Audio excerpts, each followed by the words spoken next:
I think, tonight. Information that we're going to give tonight, I think, is vitally important. I want you to be aware. We're going to cover some things tonight and try to lay some parts of this to rest so that we can move on in our community and continue to interact. I have a goal in this area. I wish I had more time over here in North Carolina.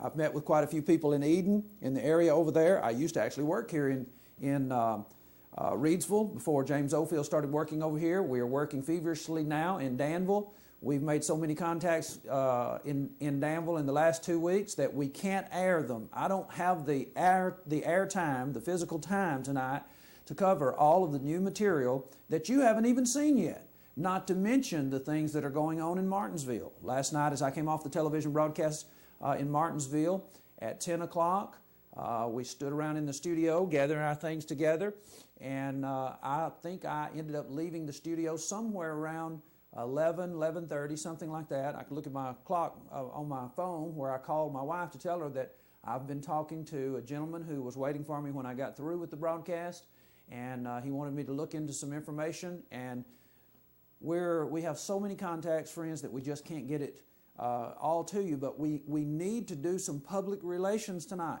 And we're going to do some teaching, but in this we're going to cover some areas that you need to be aware of, that it is going to be some things that you might just want to be ready, because we're going to cover some of the things that had to do with that first phone call or that first discussion that I have been playing lately from Faith Memorial Baptist Church. If you know someone from Faith Memorial Baptist Church, you might call them up. Let them know that we're going to be setting the record straight if they would like to weigh in tonight. Roy Younger, if you know him, that's fine. Call him. Tell him we're going to set the record straight regarding what has been said, because we interact with this community. And here's why. Listen to this call. We're not doing what David did. You know what the Bible say? Hey, I got a question. All right, hurry. We got 1 minute. But anyway, okay, in the Pentecostal and other churches, they act like that. Okay. That's because they got some kind of blessing or something. That's the reason why they dance. That's a blessing? That looks like some kind of disability or... Okay, you come on over to 205 Clearview Drive. You will see how many people have got blessed. What town? Now, did you hear that? That's my invitation. You see, folks, I get this all the time. That's why I'm saying tonight that we interact with this community. A lot of times people say, well, you come over here and we didn't ask you. A gentleman who runs a restaurant in Danville named Reuben invited the men to Faith Memorial Baptist Church. That's why they went. They had an invitation from one of the members claiming that Mr. Lackey would be able to answer us and show us where we were going wrong. When we show up on the scene, they are all hot and bothered. Now, I've been over here to Clearview too, and same thing. They don't want us over there. But see, we actually get invitations and we don't know. We think your members know what's going on. You see, the pastors need to go on and say, look, we're afraid of these guys coming in here with their Bibles and their recording equipment, because we know what we'll look like on TV. Don't invite them. Go on and tell them the truth. Let me let you listen to the rest of this. What town? Clearview Drive. What town? Martinsville, Virginia. Okay, Martinsville, Virginia. On what the address again? 205 Clearview Drive. You remember now, you invited me.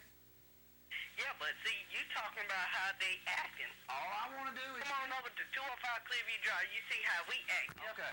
What church is that? Refuge Temple. Okay. Is that Benny Dodson's church? Is that Benny Dodson's church? It used to be the Church of God. Who's the pastor there now? Alan Preston. Okay. Now, the last time I went, he wouldn't let me in. Okay, but you invited me. Thanks for calling. Now, see, we love that. I love that. I would love to come over and see what's going on at Clearview Drive Refuge Temple. But you see, Alan Preston, he doesn't want us there because he doesn't want you to see what's going on. I'm convinced in the Pentecostal circles that they're actually ashamed to let you see them rolling around in the floor and all that stuff that they do. And so Alan Preston, I think even before I ever went over there the first time, he had signs up, no recording. And so when I want to just lately they had a wedding over there in which, I reported this in Martinsville, I don't know if I've actually shown this over here in the Reidsville area, and you may say, well, why are you getting into this? I'm getting into this because you may have a daughter who will marry somebody who will end up wanting to divorce her for no reason, run around with somebody else, and she needs to know, and the person that she marries needs to know, that this Bible says that when you get married, it's for life.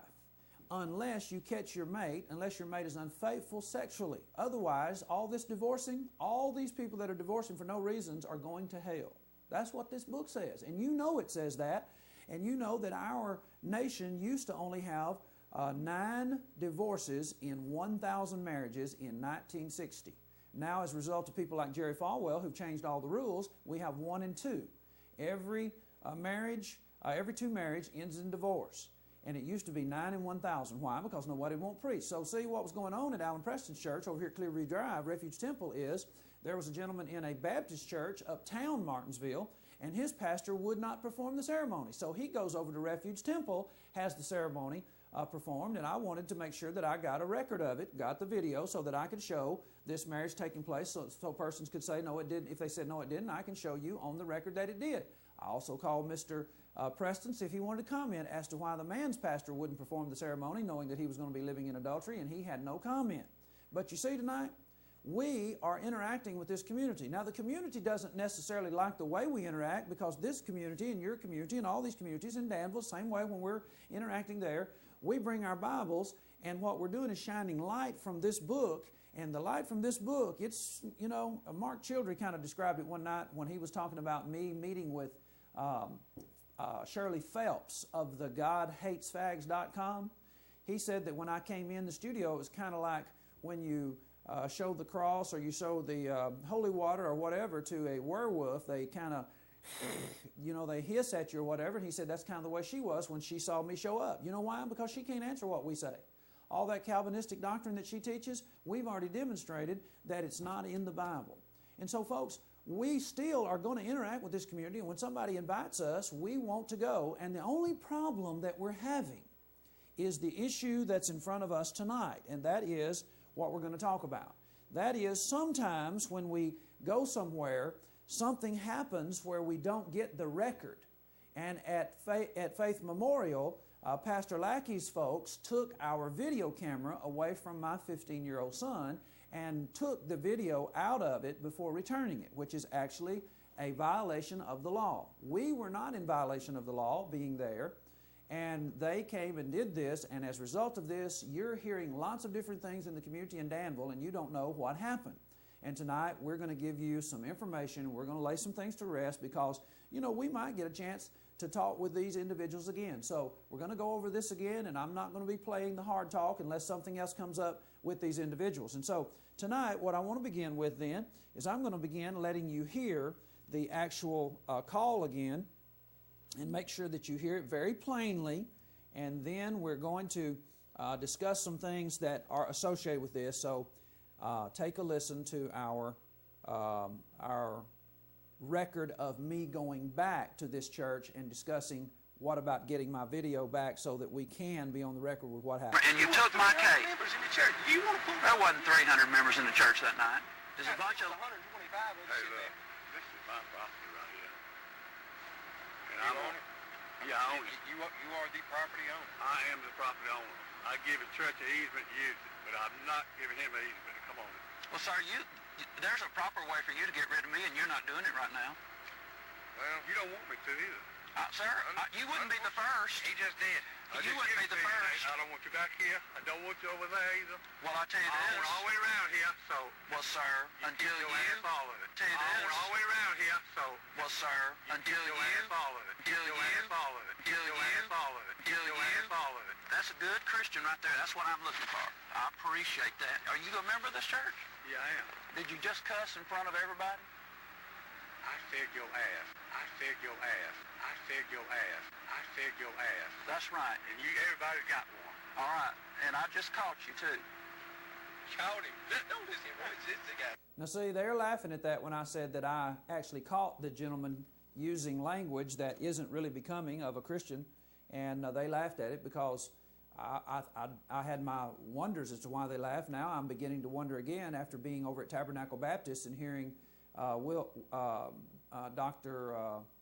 Wilmington use coarse language as well, and during his speech, and everybody laughed about it. So I'm kind of beginning to kind of think maybe I'm an old fogey or out of touch with reality or whatever, but I know I'm in touch with the Bible. And so tonight, what I wanted to do, and I've tried over and over to get in touch with Pastor Lackey, is to sit down together with him, see about getting my videotape back so that you can actually see what did take place, because they were saying that certain things were done. And see, folks, we take video so that when it is all said and done, you don't have to guess what's going on. No one can demonstrate anywhere that we have acted in an unchristian-like way. Don't say that it's unchristian-like to come in and have a record of what goes on. This is a Holy Spirit-inspired record, word for word, of many instances that took place, and in secret. There are many things recorded in this book that no one could possibly have known had the Holy Spirit not have brought it to the person who was writing the information down miraculously. We have information of even what people were thinking. I can't yet record what people are thinking. We actually have what people were thinking given to us as a result of the Holy Spirit. And so tonight, we want you to know that we're going to go through this, and we also hope that you're going to learn something tonight, because we're going to look at some very important biblical principles. Now, it could be the case tonight, if Mr. Lackey were available, I think he would actually say that he didn't want people to think that he taught Roy Younger to talk like that. And I would say to all the little Baptist kids that are over there that that isn't the way that you ought to be talking either, that you ought not to be using that kind of language. And so I'm saying that it could be that Mr. Lackey would come on the record, he could call tonight, and we would let him call, that he did not teach that your backside is actually this right here, as Mr. Younger was saying. I don't think that you can use that language in school. I think if little kids use that in school, they would get in trouble. They would be reprimanded. I know that there are still some parents who would not let their children express such language to them, and I doubt that the persons over at the Baptist church would let the children go around. I doubt that Mr. Lackey would let anybody say that to him in reference to his backside, and so I don't really think that he taught Roy Younger to say that. But it could be the case, though, that he might say, well, one of the definitions for the word ass in quite a few reputable dictionaries, and the reason I'm actually saying that now is because I'm looking at this definition. One definition, when a person says the word ass, they could actually be referring to a vain, self-important, silly, or aggressively stupid person. And in the dictionary, it says that this person is often referred to as an ass. And you might say, well, I wouldn't actually say that. Well, that's fine if you wouldn't, but in fact, God actually calls individuals, He references persons in this fashion as well in Jeremiah chapter 2. In Jeremiah chapter 2, in verse 23, He was talking to Israel about the way they were, and He said, "Thou art a swift dromedary, traversing her ways, a wild ass used to the wilderness." It goes on to say, "Snuffing, all they that seek her will not weary themselves. In her mouth they shall find her." And I believe this is a reference to the braying of an ass. And He actually is speaking to individuals and saying, you are like a wild ass. And so if someone actually uses this word, and you actually hear English people from Great Britain, they will actually refer to someone and they will just come right out and call the person an ass. And the reason why they do is because this is basically the King's English here. This is what we're reading right here. God actually referred to them as a wild ass because of their behavior. I believe it was the aggressive behavior. The silly behavior. They were acting like a wild ass used to the wilderness. All they that seek her will not weary themselves. In her mouth they shall find her. So, it could be the case that some persons would use it in that fashion, and I understand that to be a correct thing.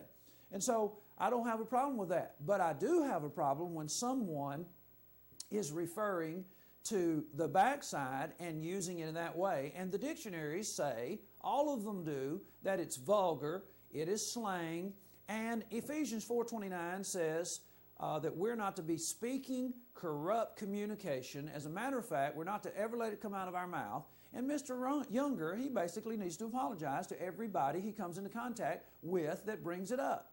Now, I know he's trying to claim that he didn't cuss, but he did, unless he can get the dictionaries to change, because some things in our dictionaries are actually the way they are. And Mr. Younger was spoken to yesterday, by the way, and on the record, he actually said that he didn't use profanity with me, but it is in the dictionary when you're actually talking about someone's backside, that is considered, at least in our dictionaries, until it changes, it's considered vulgarity, a slang use of the word the way it wasn't intended to be used. Now, if he wanted to refer to me as an individual like this, vain, self-important, silly, aggressive, stupid person, in that fashion, that would be another thing altogether. But that wasn't what he was saying. He was referring to something else having to do with my anatomy. Well, let's go back to this vain and self-important, silly, or aggressive, stupid person is actually spoken of in the Bible, is referred to when they were aggressively stupid and going after vain things. God called them a wild ass, or referred to them as a wild ass. You know, I'm thinking that we may actually be hitting on something here. We may be actually hitting on how these individuals are looking at me, and they may actually be seeing me in the wrong way. You know, when I'm looking at Jeremiah chapter 2, verse 23, this is where we're reading all this information from. This is where God actually looked at Israel, and he said, Israel is as a wild ass. He actually brought up Balaam in Jeremiah 2:23. This context, actually, he's saying to them, they've been acting like Balaam, and they're saying, how canst thou, they actually said they weren't. They said, we're not polluted, and they haven't gone after the way of Balaam, and they want to know, why are you saying that, Jeremiah? Why is God saying that? And Jeremiah's response, God's response was, well, because you're acting like this. You're like a swift dromedary, traversing her ways, a wild ass used to the wilderness, out there snuffing in the wind. All they that seek her will not weary themselves. In her mouth they shall find her. All the braying that's going on out there. And so I'm actually going back to that thought process. Could it be the case that these individuals are thinking that I am actually acting like a donkey? Maybe they're thinking that I am being hard-headed and foolish and hard to get along with. And so, you know, it is with that in mind, I maybe will, you know, I think that it's possible that we need to present some information tonight to help you just to see what our motivation is. You know, I do have a lot of people ask me motivational questions. They want to know if, in fact, I have pure motives. Now, these individuals are looking at me and maybe thinking that I've actually had people call in on this program and just say that right there to me, that's what I am. They just go ahead and put Jack in front of it. And that's really the best they can do. That's how they see me. So they're basically looking at me as a donkey. Now, here's the question tonight. Is it possible that they actually could be wrong? That tonight, given what the Bible says, that you may find yourself with egg on your face? If you really study the Bible, could it be the case that persons who were perceived as a donkey, who was actually thought to be acting in a vain, self-important, silly, and aggressive way, was actually your best friend? A man wanted to kill his ass, and the ass was his best friend. Did you realize that? It could be the case that people are viewing me in the wrong way. They actually have taken me all wrong, and some of them have even threatened me. And it is the case that in the Bible, a man wanted to kill his ass, and the ass was the best friend that he had. How about we examine this? Tonight, we actually have an instance, and I'm wondering if it's the case that you might find yourself in this account. But you actually think you find me in this account in a bad way. You know, there are a lot of people who actually are considering me. They have said this about me, that Johnny is nothing more than a very silly, aggressive, foolish person, stupid person. And as Jeremiah said in Jeremiah chapter 2, verse 24 and 25, God called that basically acting like a wild ass. And they may think that that's the way that I'm being. Well, tonight, I'd like you to examine why this individual wanted to kill his ass, which he thought was actually acting in a foolish, aggressive, a willful way. He actually wanted to kill him. Let's examine the record and let's see what happened. In Numbers chapter 22, verse 21, notice what we have here. Numbers chapter 22, verse 21. And Balaam rose up in the morning and saddled his ass and went with the princes of Moab. And God's anger was kindled because he went, and the angel of the Lord stood in the way for an adversary against him. Now he was riding upon his ass, and his 2 servants were with him. Now, we actually have the record of a prophet. He's not really spoken that well about. If you want to pay attention, if you want to go back, we actually have him right here. Jeremiah 2:23, the people are saying, why is it that God is comparing us to Balaam? You see, Balaam is really not a good character in the Bible. He's an individual who is going with the people of Moab in order to curse Israel back in the book of Numbers. And God has already told him, I have blessed Israel. Well, the fact of the matter is that the people from Moab, they came back with secondary messengers who were more noble than the first, and with greater promises, and said to Balaam, you know what, Balaam? We were thinking about promoting you, and you turned us down. We're going to give you whatever you ask. And Balaam said, well, you know what? Maybe I ought to ask God a second time if I can't come on down there and do your bidding. And so he goes in and he asks God a second time, and God lets him go. And I know the rest of the story. It wasn't because God was going to have him go down there and curse Israel. But nevertheless, God's anger was kindled because he went, and the angel of the Lord stood in the way for an adversary against him as he was riding upon his ass, and his 2 servants were with him. And the ass saw the angel of the Lord standing in the way, and his sword drawn in his hand, and the ass turned aside out of the way and went into the field, and Balaam smote the ass to turn her into the way. Now, folks, sometimes a donkey can see maybe what you can't see. And maybe it's the case that you consider a person an ass who is actually involved in trying to help you. It could be the case. Just because you're so angry at me, you want to beat me up. Just because people call in so angry, they call in and cuss me and James. They say things on the air that everybody in the community who is honest knows that Christians ought not to be saying. Just because all of y'all are angry doesn't mean that I'm really the bad person here. This man wanted to kill his ass. His ass was acting so stubbornly in his mind. He was acting so self-willed in Balaam's mind. He was acting so stupid in Balaam's mind. He was acting out of ordinary in Balaam's mind that Balaam is so mad that he wants to kill the donkey. But you know what? That has absolutely nothing to do with who is right and who is wrong. The donkey actually, just because Balaam's mad and wants to kill him doesn't mean he's right. The donkey actually sees the adversary that's come out to deal with Balaam, and the donkey is doing the appropriate thing, and Balaam has so blinded himself in regard to what God wants him to do because of the money that's standing in front of him that he's headed off to his own destruction. Now, my friends, could it be the case tonight that the same thing is happening? That you view me as an ass? Just exactly like Jeremiah chapter 2, verse 25, what we just saw ago? That you see me out as a wild ass, as an individual who's out here, and you hear me as braying? I've had individuals say, I cannot stand to hear you on television. And you know, you may be viewing me exactly as was being spoken in Jeremiah chapter 2. But do you know tonight, just because you see that, you see me that way, is not a guarantee that you are right. You could actually be like Balaam. I could possibly be the best friend that you have ever had. I can tell you one thing that you cannot deny. I've never asked you for any money. I've never tried to get a single thing from you.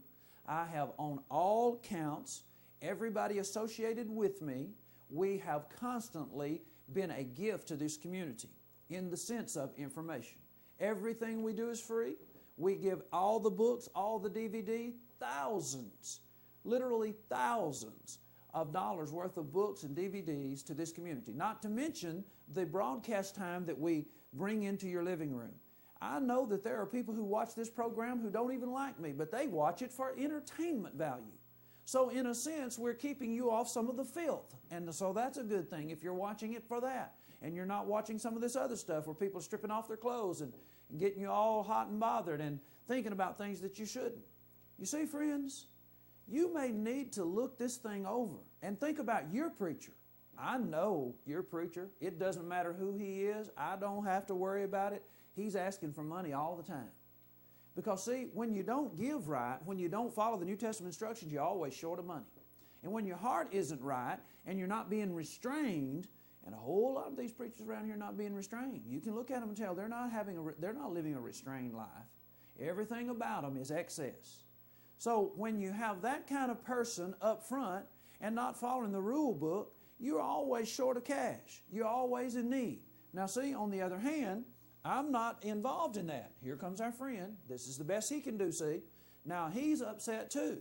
The only thing he can do, and I feel your frustration, sir. I feel it. I know when somebody calls in on my broadcast 21 times and blocks their ID in 1 hour, I know you're frustrated, sir. And I feel your frustration, and I'm trying to help you. Tonight, I'm trying to make our lesson. You go ahead and call. Everybody gets to hear it. They hear it buzzing there, and they know it's you. They know this is all you can do, and probably your preacher won't respond. And we feel your frustration tonight. Could be, though, that you're wanting to hurt me.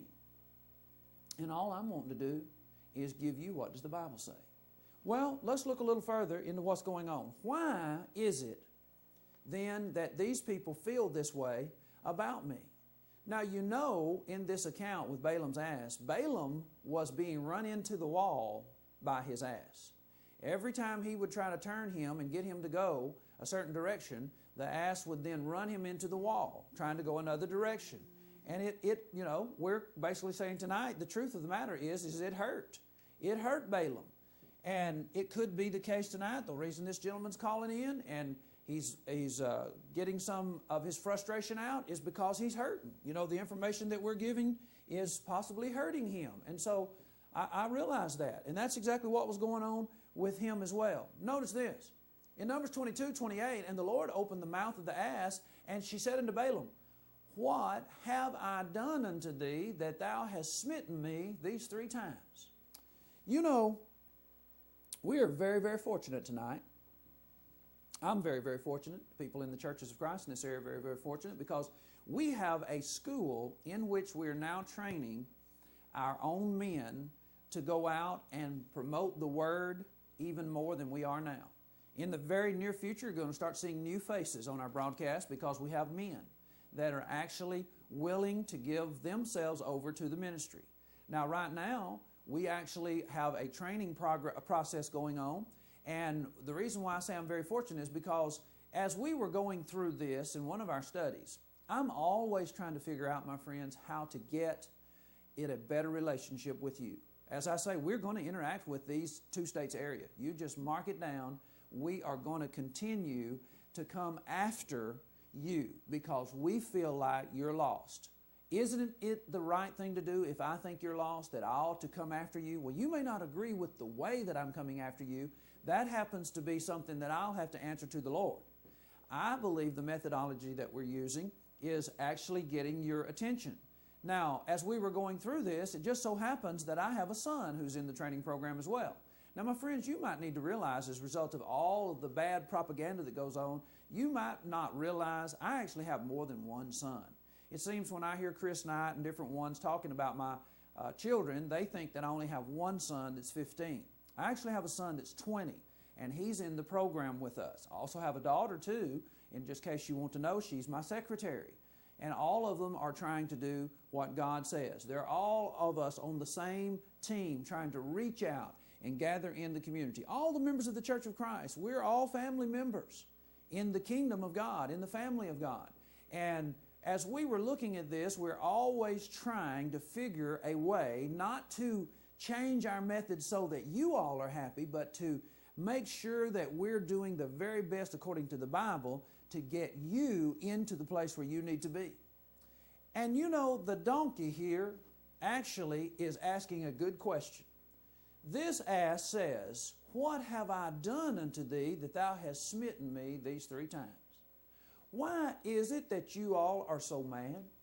Why is it that everybody is so upset? People are cursing, wanting to beat me, wanting to run me out on a rail, tar and feather, bust my head open till the white meat shows out. All kinds of different statements have been made, and these are all on record.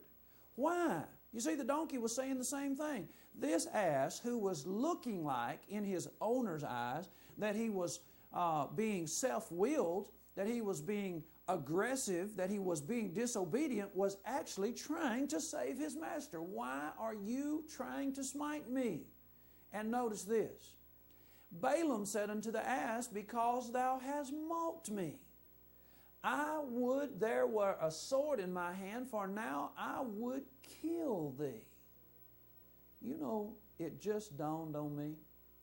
Actually, one of the assignments for our men, when we're going through Deuteronomy chapter 1 through 3, which is actually where you find the intertwining of the information in the book of Numbers, I assigned the men an assignment. I said, I would like for you to go through this account having to do with Balaam and send me back information that I can use to build a lesson in which we try to help our community realize that we are trying to help them. I said to them, just give the lesson out like this. One time a man wanted to kill his ass, and the ass was actually his best friend. Give me some information so that I can help our community. Point out something in this text so that I can help our community to see that possibly they are the ones who, and we're saying it is the case, but we're trying to help you to realize that there might be a possibility that all this anger, all of this aggressiveness, all this meanness, all of this spite and frustration, it's all coming as a result of your behavior. The fact that you need to take another look and that I am really your friend. And my son sent me this information. He said, "Dad, you know, it is the case that Balaam thought he was being mocked, and that's why he was so angry." You know, I really never thought about you all in that way. When the donkey spoke, he said, "Why are you doing this, Master? I've been good to you. I've tried to do everything I can. I'm your friend. You were in danger." But you see, Balaam thought that he was being mocked. And I considered tonight that there is a great possibility tonight that you think the same thing. That actually what you are seeing on my broadcast, you are thinking that I am actually mocking you, when in fact that's not the case. When you see me do things on this broadcast, you are watching my behavior, and instead of realizing that I'm trying to get you to pay attention, you actually take my behavior and you think I am mocking you. You see me as an ass who is out here aggressive, stupid, silly, trying to do things to mock you, when in fact that isn't the case.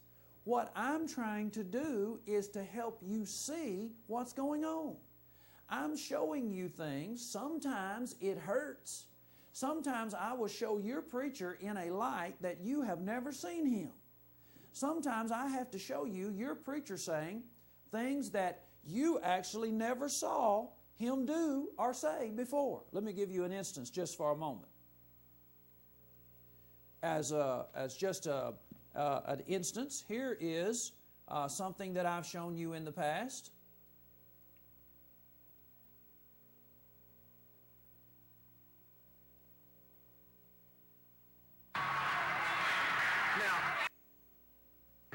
And you buried him in the woods. Now, folks, this is not something I edited. This is coming straight from, when I presented it to you for the first time, it was coming straight from the Beyond the Walls television broadcast station, BT21, which is actually, in my opinion, I believe that I can prove this beyond a shadow of a doubt, even though the two guys who are there that they claim that it has no association, but it actually all started at the same place where the lady called in our first call tonight. Refuge Temple at 205 Clearview Drive used to be the home of the Church of God, where Jackie Poe was the pastor. And they had a ministry called Beyond the Walls. Well, so did some other, Oral Roberts or somebody else has something called Beyond the Walls, or some of them does, and they expect a miracle. See, all of it is basically what they have seen somebody else do. Now they have their own broadcast station over in Martinsville, and this came right off of their broadcast station, and they were talking about me. I had been making things so frustrating for them by shining the light on their behavior when they were actually selling ad time to a local uptown pub where everybody was getting drunk, and they were encouraged to get drunk and misbehave, dancing around with people that's not their wife. And one of the pastors, who is co-owner, actually had the voiceover saying, come up there and have a good old time. And basically that's what everybody knew it was. It was a uptown club. And the frustration level got so that they played this. Go ahead and listen to it. Now, my question for you, Chad, come back to us, Doug. Did you ever want to do that to somebody?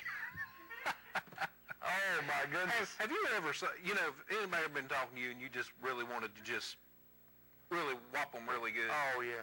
Now, here is what I'm saying tonight. You may be thinking that I am mocking these guys, when in fact, I'm not mocking them. What I'm actually doing is I'm trying to get your attention. I'm not mocking them at all. I'm not in any way trying to make fun of them. Now, what I'm doing, it may hurt. It may hurt.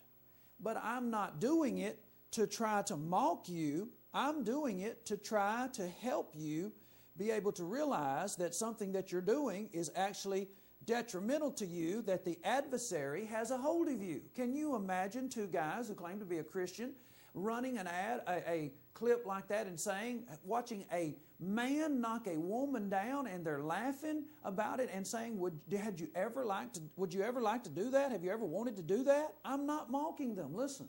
Just really wanted to just really whop them really good. Oh, yeah. Talking about you. Just really wanted to just really whop them really good. Oh, yeah. Talking about you. Now, when I'm talking about these guys, I am not mocking them. I am trying to get you, I'm trying to get them to recognize that the teaching that they're teaching is not right.